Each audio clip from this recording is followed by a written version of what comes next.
안녕하세요.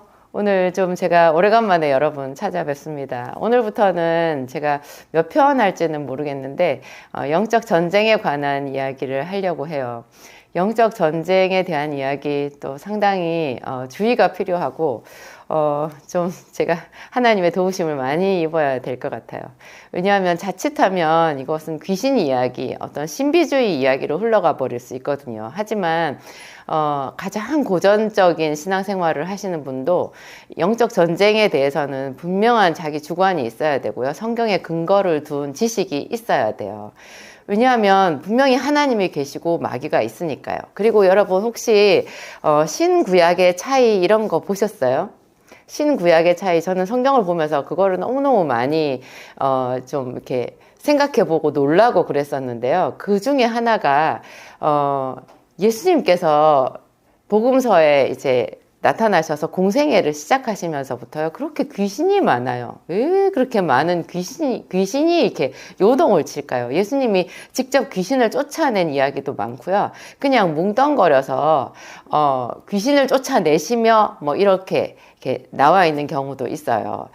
예수님께서 이 세상에 오셔서 하신 그 공생의 사역 중에 중요한 부분이 축사 사역이었거든요. 우리가 거라사 광인 그 2,000마리나 되는 그 귀신의 이야기 이런 것은 너무 잘 알고 있잖아요. 근데 구약에는 귀신 이야기가 없었거든요.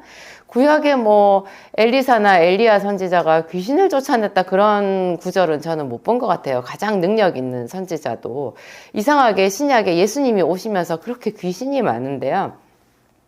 예수님께서 또 믿는 자에게는 이런 표적이 따르리니 이렇게 얘기하면서 저희가 내 이름으로 귀신을 쫓아내며 이 구절이 또 있는 거예요. 그래서 우리가 구약이랑 신약이랑 달라진 많은 것들 중에 귀신이 있구나. 왜냐하면 제 생각에는 그래요. 말씀이신 하나님이 육신이 되어서 이 세상에 오셨잖아요. 그래서 귀신의 일을 멸하신 거잖아요. 십자가에서 구원을 완전하게 이루신 거예요. 그러니까 우리보다 육신에 속한 우리들보다 귀신이 먼저 알아본 거죠. 그래서 그 정체가 드러난 거고요. 그래서 지금 십자가 군병으로 살아가는 지금 우리들도 귀신의 정체에 대해서 분명히 알아야 되고 영적 전쟁을 수행해야 되는 거구나, 이런 거를 우리가 이해할 수가 있어요. 이런 전반에서 제가 이제 영적 전쟁에 관한 이야기를 할 텐데요. 이 전쟁에 대한 이야기를 하기 전에 여러분 너무너무 중요한 하나님의 성품에 대해서 제가 한 몇 가지를 짚고 넘어가려고 그래요. 오늘 기도학교 영적 전쟁 첫 번째 시간에서는요, 그 하나님의 성품에 대한 이야기를 제가 너무너무 이거를 먼저 짚고 넘어가야 우리가 방향을 잃어버리지 않을 수 있다, 이렇게 제가 나름 결론을 내렸어요. 영적 전쟁을 할 때요, 너무너무 중요한 것이 하나님은 전능하시다라는 것을 알아야 되고요. 그 다음에 하나님은 너무 선하시고 사랑이시다라는 걸 알아야 돼요. 이게 너무너무 중요해요. 이것이 없으면 귀신에 대한 이야기를 하다가요, 사람들이 이렇게 자칫 생각이 혼미해지는 거예요. 귀신이 훨씬 더 센 것 같아요. 훨씬 더 센 것 같고, 우리의 모든 관심과 초점이 하나님보다 귀신 쪽에 이렇게 치우치게 되는 거예요. 귀신을 쫓는 얘기를 목사님들이 강단에서 하기가 참 어려운 게 그런 점이 있어요. 귀신을 더 부각시켜서 사람들에게 어떤 그 이상한 느낌을 불러일으키는 거예요. 모든 관심도 귀신에게 가고, 또 막연한 두려움, 어떤 그 귀신의 정체에 대해 가지고 이해를 잘못해서, 그렇죠, 마치 어떤 목사님이 능력 있는 목사님이다 뭐 이런 거를 귀신에게 검증을 받으시는 것 같은 그런 이상한 느낌으로 가시는 분들도 있어요. 뭐 귀신 들린 저만한 귀신이 뭐 아니면 무당이 나타나서 무당이 와가지고는 당신은 진짜 하나님의 종이다 뭐 이렇게 얘기하면 그 말을 듣고 으쓱해지시는 그런 목사님들도 제가 그 좀 안타깝게 과거에 본 적이 있었거든요. 그런 거는 전혀 아니고 하나님이 이 귀신보다 훨씬 더 강력하시고 크시다라는 거, 그거를 분명히 인지를 해야 되고요. 그 다음에 하나님이 선하시다라는 거, 하나님이 사랑이시다라는 거를 잊어버리면 안 돼요. 이것이 사실은 너무너무 중요한 건데요. 사람들이 눈에 보이는 어떤 귀신이, 본래 귀신은 눈에 보이지도 않지만 눈에 보이는 어떤 역사함으로 다가오는 그 귀신을 뭐 예수 그리스도의 이름으로, 나사렛 예수 그리스도의 이름으로 뭐 귀신아 나가라 뭐 이렇게 하는 것이 축사라고 생각하시는데요. 그게 아니고요. 우리의 행동이 그냥 귀신과 짝이 딱 맞아버리는 그것 때문에 더 문제가 되는 거예요. 우리의 행동이. 예를 들면요, 여러분, 광야에서, 이스라엘 모세가 이제 광야에서 가나안 땅으로 들어가기 전에 거기 12명의 정탐꾼을 보낸 적이 있잖아요. 그 12명의 정탐꾼 중에서 여호수아와 갈렙 빼고 나머지 10명의 정탐꾼은 전부 다 가나안 땅에 대해서 악평을 했죠. 그래가지고 크게 하나님의 진노하심을 받고 이스라엘 전 족속들, 광야에서 세상에 출애굽해가지고 얼마나 많은 하나님의 기적을 힘입고 그래가지고 이제 가나안 땅으로 바로 그때 40년 채우기 전에 들어갈 수 있었는데 그게 그냥 12명의 정탐꾼 중에서 10명의 정탐꾼이 부정적인 악평을 하고 그 악평에 동조하는 바람에 모든 게 다 원점으로 돌이켜져가지고 40년이나 되는 시간 동안 광야에서 헤매게 됐어요. 그 헤맨 것뿐만이 아니고 그때 10명의 정탐꾼과 함께 가나안 땅을 악평하고 뭐 탄식하고 슬퍼하고 울부짖었던 그 모든 20세 이상의 사람들이 광야에서 다 죽었잖아요. 이거 얼마나 참상이냐고요. 근데 이 일이 사실은 배후를 보면은 마귀의 장난이었을 텐데요. 그 마귀의 장난이 이루어지게끔 한 것이 그 10명의 정탐꾼과 그 이스라엘 백성들의 잘못된 지식 탓이었어요. 하나님이 선하시다라는 거, 하나님이 자기들에 대해서 좋은 것을 예비해 주셨다라는 그 절대적인 지식, 그 믿음, 이 믿음이 없었던 거예요. 그래서 다 마귀에게 넘어가가지고 전부 망할 수밖에 없었던 거죠. 그 사람들은 그렇게 그 성이 견고하고 가나안 땅이 기름지고 뭐 어떻게 보면 좋잖아요. 가나안 땅이 너무 기름지고 포도송이 하나를 그 두 장정의 어깨에 메고 올 정도로 그렇게 젖과 꿀이 흐르는 땅이면 좋은 건데도요. 그 사람들은 거기서 그 높은 성곽 또 거대한 안악 자손들 그 견고한 성읍들과 막 이런 그 사람들이 잘 사는 이런 것을 보고는 지레 질려버린 거예요. 그래가지고 그 하나님의 전능하심도 잊어버리고 무엇보다도 하나님이 자기들을 죽이기 위해서 자기들을 망하게 하려고 자기들을 불러들였다 이런 결론을 내는 거예요. 그 사람들이 제정신이었을까요? 제정신은 아닌데요. 여러분 안타깝게도 우리도 자주 그래요. 우리도 여러분 이런 일 있지 않으세요? 내가 뭐 아침에 오다가 사고가 날 뻔했다. 교통사고가 날 뻔했다. 그러면 덜컥 겁이 나면서 하나님 나한테 왜 이러시지? 하나님 나한테 왜 이러시지? 내가 무슨 뭐 예를 들어서 암 진단을 받았다. 그러면은 대번에 그냥 하나님께 섭섭하고 하나님 나한테 왜 이러시나 막 이런 걸로 가잖아요. 이게 전부 같은 선상에 있어요. 그러니까 하나님이 어떤 분이신지 나에게 대해서 그 아들을 아끼지 아니하시고 주신 선하신 분이라는 거, 내게 있는 모든 불길한 사건들조차도 다 그분 안에서 뭔가 하나님이 나에게 주시는 메시지가 있고 그 메시지의 결론은 사랑이라는 거, 구원이라는 거, 이거를 자꾸 놓치는 거예요. 그래가지고 정말로 이렇게 뭐 축사 사역을 할 것도 없어요. 그냥 그 사람의 생각과 행동과 이런 모든 것이 마귀가 좋아하는 쪽으로 흘러가게 되는 거죠. 그래가지고 그냥 영적 전쟁이랄 것도 없이 망하게 되는 거예요. 저는 제가 요셉의 이야기를 참 좋아하는데 창세기에 나오는 그 야곱의 아들 요셉 있잖아요. 요셉의 이야기를 자세히 보면요. 이 사람이 영적으로 승리할 수밖에 없었다라는 거. 마귀가 한 길로 왔다가도 7길로 도망할 수밖에 없는 사람이었다라는 거를 알 수가 있는데 이 요셉은 한 번도 귀신을 쫓아낸 적도 없잖아요. 근데 이 사람의 모든 행위가 그 사람의 행위와 생각과 말하는 것과 이런 것들이 하나님과 짝이 맞는 거예요. 마귀와 정반대예요. 마귀가 싫어하는 것만 해요.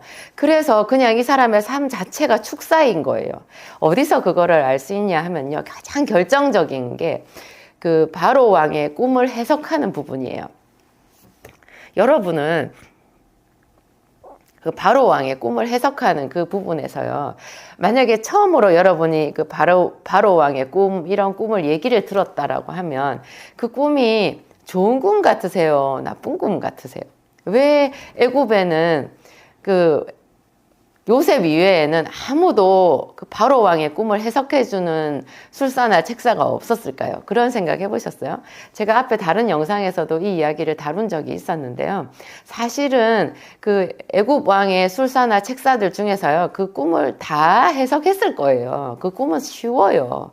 아주 쉬워요. 뭐 7회 풍년, 7회 흉년, 뭐 7개의 풍성한 이삭, 뭐 7개의 파리한 이삭, 그 이삭이 나타나서 7개의 파리한 이삭이 풍성한 이삭을 다 잡아먹고도 여전히 뭐 흉악한 상태였다. 뭐 7마리의 살찐 소, 나중에 7마리의 흉악한 소가 나타나서 7마리의 살찐 소를 다 잡아먹고도 계속해서 더 먹을 듯이 흉악한 모습을 그대로 가지고 있었다. 이건 너무 쉬운 꿈 아닌가요? 아무도 해석을 하지 못한 것은요, 그 꿈이 흉몽이었기 때문이에요. 왜냐하면 끝에 7마리의 흉악한 소나 7개의 흉악한 이삭이 나타나서 그 앞에 좋았던 이삭, 좋은 그 살찐 소를 잡아먹고 그냥 괜찮아졌다. 그러면 이것은 좋은 꿈이잖아요. 아, 다 지나가겠구나. 이렇게 생각할 수 있는데, 그게 나쁜 게 나타나서 좋은 거를 다 잡아먹고는 여전히 그 나쁜 기운이 꽉 차 있는 그런 꿈이었던 거예요. 요셉은요, 이 꿈을 해석을 할 때 이런 말을 해요. 하나님이 바로에게 선한 대답을 하실 거라고. 그리고 그 끝에 그 해석을 하면서 그러잖아요. 이것은 하나님이 그 될 일을 속히 행하시려고 바로에게 미리 지시하신 거라고. 그렇게 하면서 이 7회 흉년을, 7회 풍년을 잘 이렇게 준비를 해서 7회 흉년에 대비를 하시면 이거를 다 극복한다라고 이런 결론을 내리는 거예요. 이것은 사실 그 꿈에 없는 그러니까 요셉이죠. 요셉의 믿음으로 이 꿈을 이렇게 꿈 그 자체를 넘어서서 초월해서 하나님의 선하심을 선포한 거라고 그렇게 볼 수 있어요. 분명히 그 끝에 파리한 이삭과 파리한 암소가요, 그 소를 그 앞에 좋은 이삭을 다 잡아먹고 그냥 그 흉몽 그 자체였어요. 그것은 좋은 꿈이 절대 아니었거든요. 그런데 요셉에게는요, 분명한 믿음과 확신이 있었는데요, 하나님의 선하심이었어요. 하나님이 사람을 망하게 하지 않으신다라는 것. 우리가 요한복음 3장 16절에 나와 있잖아요. 예수님이 니고데모에게 하신 말씀. 하나님이 세상을 이처럼 사랑하사 독생자를 주셨으니 이는 저를 믿는 자마다 멸망치 않고 영생을 얻게 하려 하심이라.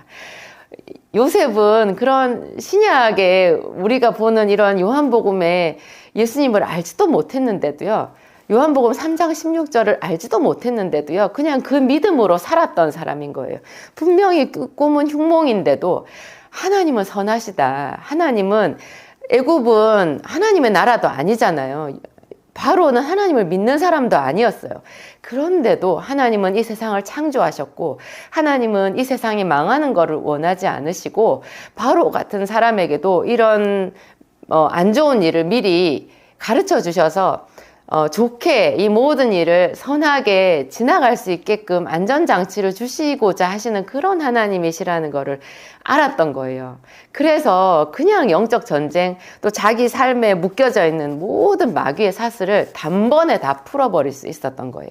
여러분, 이것이 너무너무 중요한, 그냥 예수 그리스도의 이름으로 명하노니, 나사렛 예수 그리스도의 이름으로 명하노니 귀신아 떠나가라, 이렇게 외치는 것, 이것도 중요하겠지만 이것보다 1000배, 10,000배 더 중요한 우리 신앙 고백이라는 거, 이거를 알고 영적 전쟁에 들어가셔야 되는 거예요.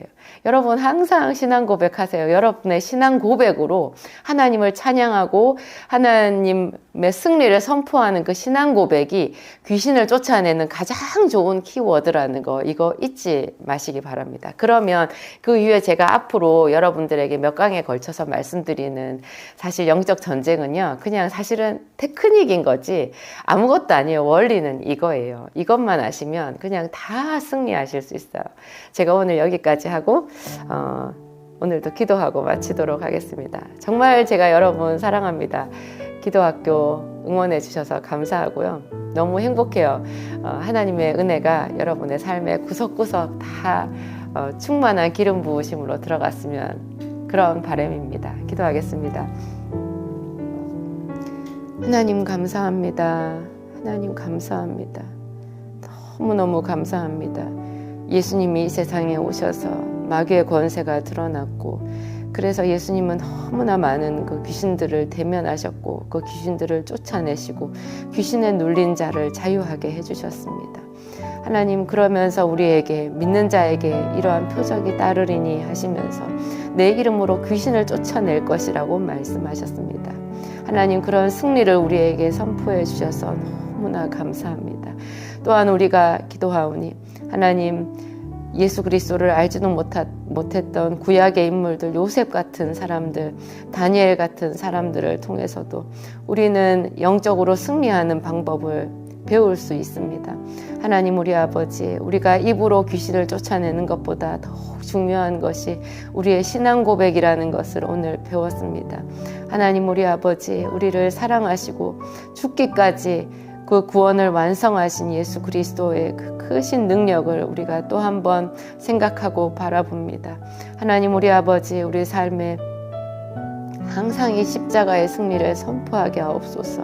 내 주변에 하나님 불길한 일들이 생기고 하나님 어두운 소식들이 들릴 때라도 언제나 하나님이 나를 사랑하신다라는 것, 그가 나를 위해서 완전한 승리를 이루셨다라는 것, 내가 약할 그때 곧 강함이라는 것, 이런 것 늘 선포하겠습니다. 하나님 도와주시옵소서. 우리의 믿음 없음, 우리의 믿음의 연약함을 하나님 앞에 고백하오니 항상 지식으로 무장하게 도와주시고 시시때때로 하나님의 승리의 말씀 생각나게 하시고 믿음의 선진들의 놀라운 승리의 고백을 삶에 적용할 수 있도록 도와주시옵소서. 하나님, 우리 아버지, 기도학교를 축복해 주시옵소서. 이 기도학교를 들으며 자기의 삶에 하나님 놀라운 영적인 비밀들을 풀어가기 원하는 당신의 자녀들 붙잡아 주시옵소서. 하나님, 당신의 교회들을 사랑하시고 세워 주시옵소서. 주의 종들을 굳세게 하여 주시옵소서. 하나님은 사랑이시라. 하나님은 또한 전능하신 분이시라. 마귀의 일들을 완전하게 멸하셨고 이제도 우리가 하나님 주 예수 그리스도를 쫓음으로 그 마귀에게서 더 완전한 승리를 날마다 이루어 간다라고 말씀해 주신 줄을 믿습니다. 하나님, 우리 아버지 감사합니다. 날마다 더 승리하겠습니다.